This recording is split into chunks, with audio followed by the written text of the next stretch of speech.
Olá, queridos amigos e queridas amigas. Sejam bem-vindos e bem-vindas às nossas reflexões éticas e espíritas sobre questões de O Livro dos Espíritos, a mais importante obra da doutrina espírita ou espiritismo. Na conversa de hoje, iniciaremos o capítulo 2 do referido livro, que trata das provas da existência de Deus. Neste capítulo, constam as questões de número 4 a 10, totalizando 7 perguntas. Nesta questão 4, do Livro dos Espíritos, Allan Kardec estabelece a base ética da fé racional espírita, aquela que utiliza a razão, ao afirmar que a crença em Deus decorre da razão aplicada à observação da realidade, aquilo que você é capaz de captar do mundo em sua volta, e não de imposições dogmáticas, aquelas que não permitem nenhuma reflexão, nenhuma discussão ou questionamento, diferentemente do espiritismo. Ao convidar o ser humano a observar as obras da criação, tudo que está em nossa volta, e a usar a razão, o Espiritismo propõe uma crença consciente, lúcida, livre de dogmatismo e coerente com a ciência da sua época. Evidente que de Kardec até agora, muita coisa evoluiu na ciência e o Espiritismo procura acompanhar esta evolução.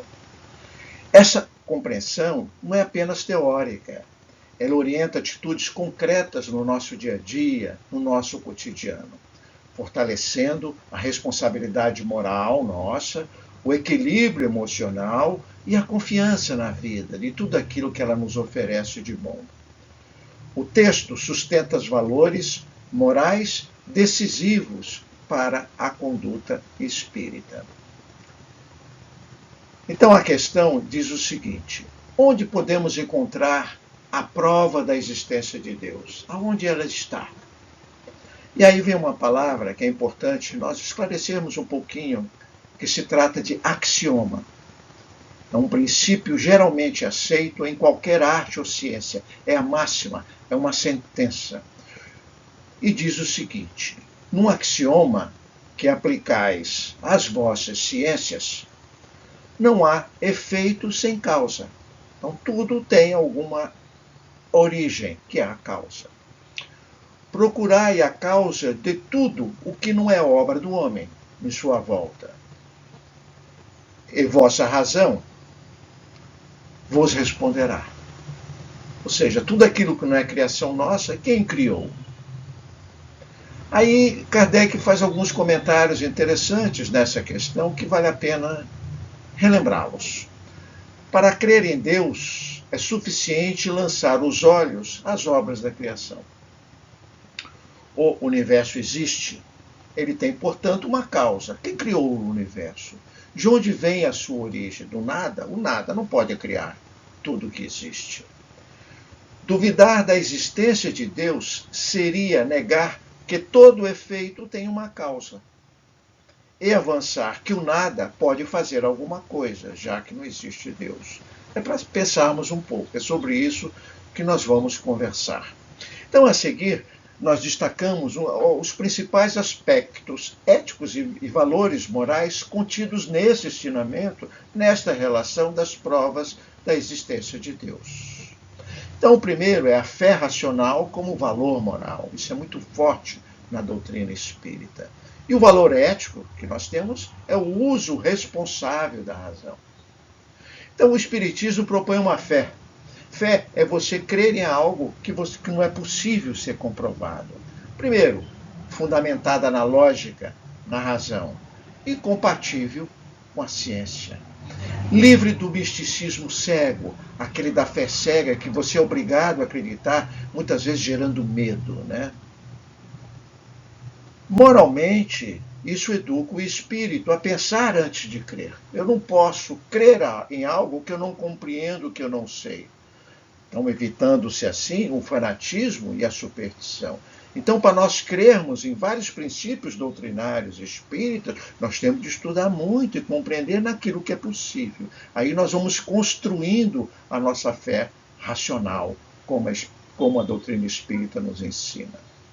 Outro princípio importante que nós podemos tirar dessa questão é a responsabilidade moral diante da lei de causa e efeito. Tudo que nós fazemos, pensamos, falamos, tem alguma consequência, quer queira ou não aceitarmos esta premissa. Então, o valor central dessa ética é a seguinte, é a responsabilidade social. Nós temos uma responsabilidade social. Por quê? Se tudo tem causa, os atos humanos também têm consequências. O bem e o mal não são arbitrários, são frutos de uma escolha nossa conforme o nosso grau evolutivo. Cada espírito é responsável pelo que ele semeia, pelo que ele planta. Então, nós vamos colher tudo aquilo que nós plantamos. Aceitemos ou não esta premissa. É interessante isso, né? Então, este princípio fundamenta a lei moral da responsabilidade e do dever. Então, todos nós, sendo espíritas ou não, nós temos uma responsabilidade. Não podemos sempre atribuir aos outros aquilo que muitas vezes temos uma parcela de responsabilidade. É para nós pensarmos nos dias atuais, né? Outro princípio interessante é humildade diante da criação. Então aqui nós temos um valor muito importante doutrinário, que é a humildade espiritual. Nós não somos esse ser perfeito, nós não podemos ter esse orgulho de sempre termos a razão de tudo aquilo que nós acreditamos como verdade.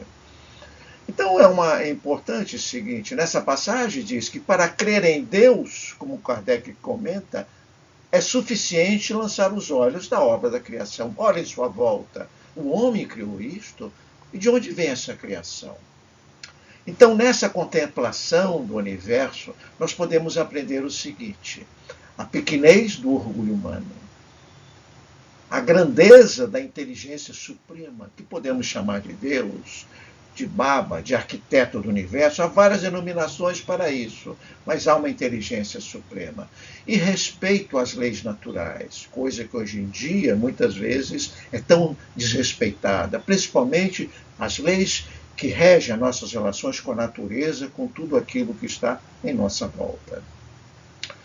Moralmente, o que podemos tirar desses ensinamentos? Isso conduz à reverência, sem medo, e a simplicidade interior. Temos de ter sempre essa reflexão profunda da nossa essência.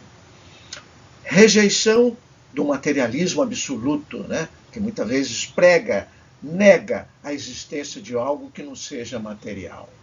Então, o valor ético espírita muito forte é a abertura ao transcendente, a abertura à religiosidade, a abertura à espiritualidade, a algo aquilo que nós não temos condições de compreender agora, pela nossa incapacidade de termos as ferramentas, os instrumentos das ciências necessários, ou a nossa capacidade de consciência para compreender algo que vai além daquilo que está em nossa volta. Então, isto leva o seguinte, que negar a causa e inteligência do universo implicaria admitir, primeiro, que o nada produz algo. O acaso substitui a ordem. Como podemos aceitar isso? É para refletir um pouco, né? Então, o Espiritismo combate o materialismo.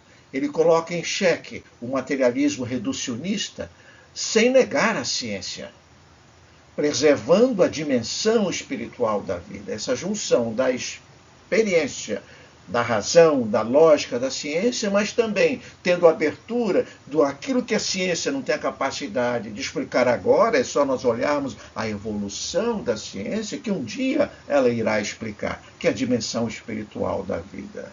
Isso é para nós pensarmos.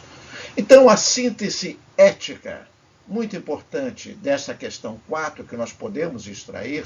Primeiro, o ensinamento apresenta uma ética baseada em fé racional e consciente.